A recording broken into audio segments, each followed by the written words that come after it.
Hi అండి. Welcome back to my channel. ఈరోజైతే నేను ఒక జ్యూస్ ప్రిపేర్ చేసుకుంటున్నానండి. నాకైతే బ్లడ్ అయితే చాలా అంటే చాలా తక్కువగా ఉంది. అది ఎలా తెలుసు మీకు అని అంటారా?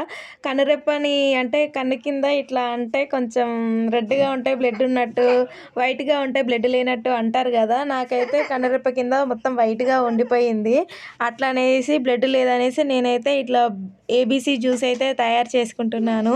ఏబీసీ అంటే ఏ అంటే యాపిల్ అండి, బి అంటే బీట్రూట్ అండి, సి అంటే క్యారెట్ అండి. ఏబీసీ ఫుల్ ఫామ్ ఇదేనండి. నేనైతే ఇది ప్రిపేర్ చేసుకుంటున్నాను. టాబ్లెట్లు మింగొచ్చు గానీ అవిటికంటే ఇది బెటర్ గదా అనిపించింది నాకు. టాబ్లెట్ అయితే స్మెల్ వస్తాయి. నేను ప్రెగ్నెన్సీ టైంలోనే వాల్మీకి మింగినుండే గోళీలైతే. అట్లనేసి నేనైతే ఇట్లా జ్యూస్ చేసుకొని అయితే తాగుతున్నాను. ఒక 2 బీట్రూట్స్ తీసుకున్నాను. అలాగే ఒక 3 క్యారెట్స్ కూడా తీసుకున్నాను. యాపిల్ అయితే ఏం వేయలేదండి. యాపిల్ అయితే ఇంట్లో ప్రెజెంట్ అయితే లేకుండే. యాపిల్ ఉంటే యాపిల్ కూడా వేసుకోవచ్చు.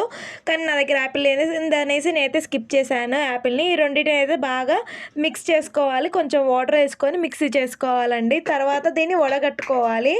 ఇలా వడగట్టుకున్న దాంట్లో లెమన్ జ్యూస్ అయితే యాడ్ చేసుకోవాలి. ఒక హాఫ్ పచ్చంత నిమ్మకాయ రసం కూడా యాడ్ చేసుకోవాలి. నేనైతే ఏం వేయట్లేదండి. ఎందుకో నాకు ఇట్లా ప్లెయిన్‌గా తాగాలనిపించింది ఈరోజైతే.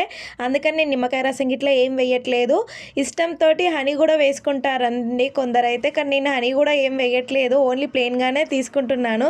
అస్సలు నచ్చదు. ఇటు వగరు వగరు పచ్చ పచ్చ వాసన వస్తుంటది. కానీ తప్పదు కదా!